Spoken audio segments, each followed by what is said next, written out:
So as much as I love this old car, it still takes gasoline to drive an old-fashioned internal combustion engine.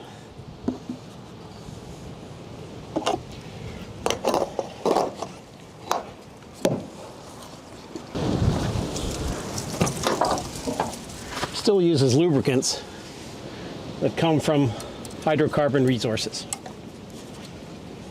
Well, better top that up.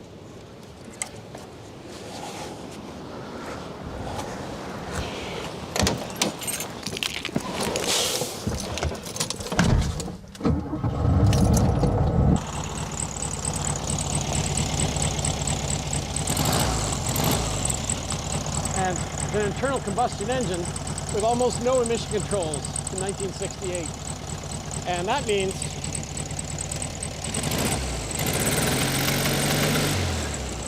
that it burns carbon, and that carbon goes into the atmosphere.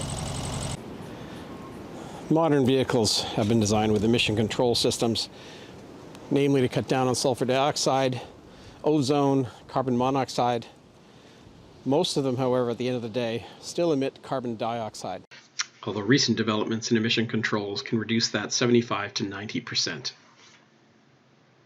Now, electrification of our vehicles is a really good start to make carbon-free transportation happen. However, we have to be sure that the electricity grid from which this energy is coming is powered by carbon neutral or low carbon energy sources.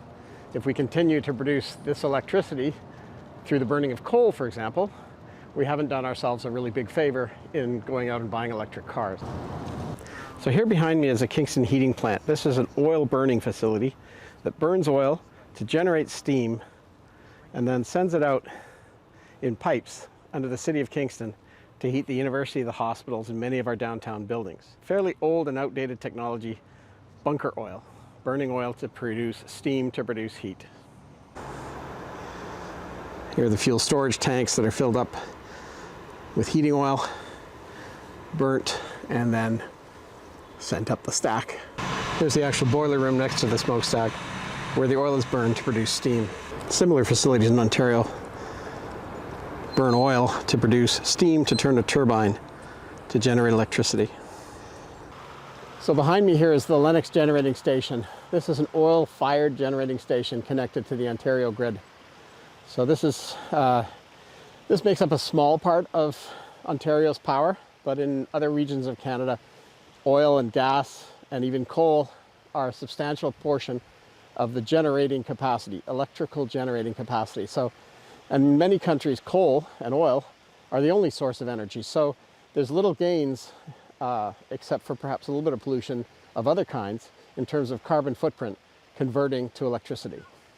So if we convert all of our vehicles and our transport systems to electricity, that has to come hand in hand with converting our energy electrical generation to non-fossil fuels as well, or at least low carbon equivalents.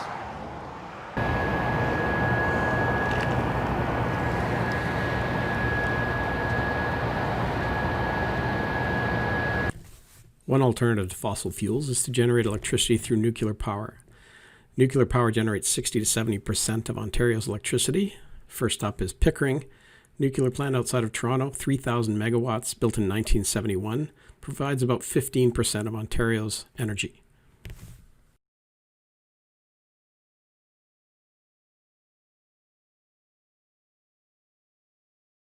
Just down the lake is the Darlington Nuclear Generating Station, 3,500 megawatts, built in 1990, produces 20% of Ontario's electricity.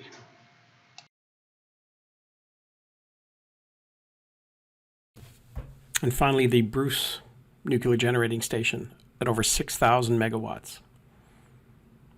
This was completed in about 1987, but has had many upgrades over the years.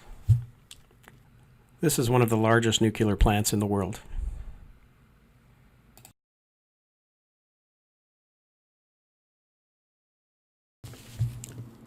Another low-carbon alternative to fossil fuels is, of course, hydroelectricity. There are hundreds of generating stations throughout Ontario, but the largest is, of course, in Niagara Falls. The Sir Adam Beck 1 and 2 generating stations together produce over 2,000 megawatts of power. It's more than just one power station. There's actually 3 power stations, 2 generating constant electricity. Those are the ones you see there. And there's also a pump storage scheme. You can see the reservoir just to the north. The Americans also have a similar setup on their side of the Niagara Falls.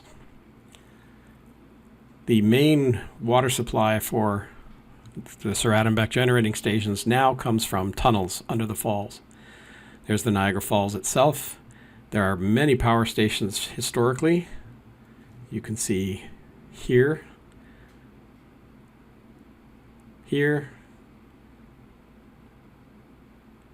and here. That's the Rankin, the Toronto, and the Ontario power generating stations there, now retired. And now the water is diverted by this structure into 2 tunnels built in the 50s and 60s.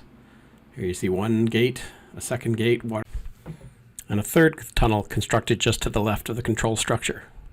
These 3 tunnels run under the city of Niagara Falls and connect with the generating stations to the east. Now I'd like to talk about wind power. One of the larger wind farms in Ontario is actually on Wolfe Island, just off the shores of Kingston. If you look across from Kingston, you can clearly see that farm. It was constructed about 10 years ago. There's about 80 windmills, each about 80 meters tall, collectively generating about 200 megawatts of power. If we look across the lake, you can see some of the 80 or 90 windmills that make up the wind farm on Wolfe Island, just off of Kingston here. These windmills generate a significant amount of power. It's not always reliable, but when the wind is blowing, this contributes a significant amount of power to the Ontario grid. There's another view of those windmills over on Wolfe Island across from Kingston. Little Murney Tower off the Kingston shoreline. And you can see there are many more windmills over there. As I say, about 80 or 90 in all, a very successful energy project, alternative energy project, feeding the grid in Ontario. You're probably familiar with solar power at all kinds of scales.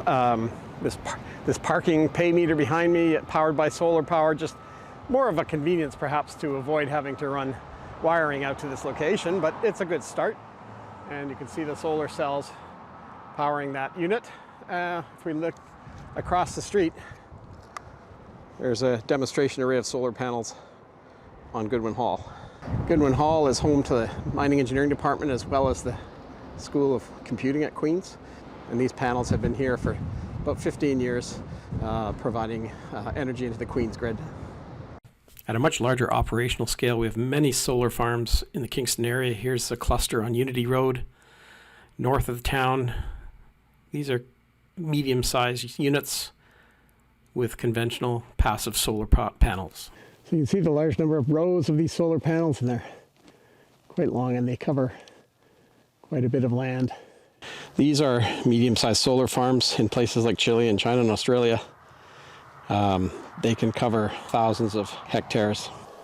So it'll be an interesting study to compare the footprint of solar power with its impact and the impact of other generation, but there is no denying that passive solar is probably a key component of our alternate energy future. One thing is for sure, if we want to reduce our carbon footprint, we have to get as much as possible on the grid, including our transportation. Electricity gives you flexibility in how you generate that power.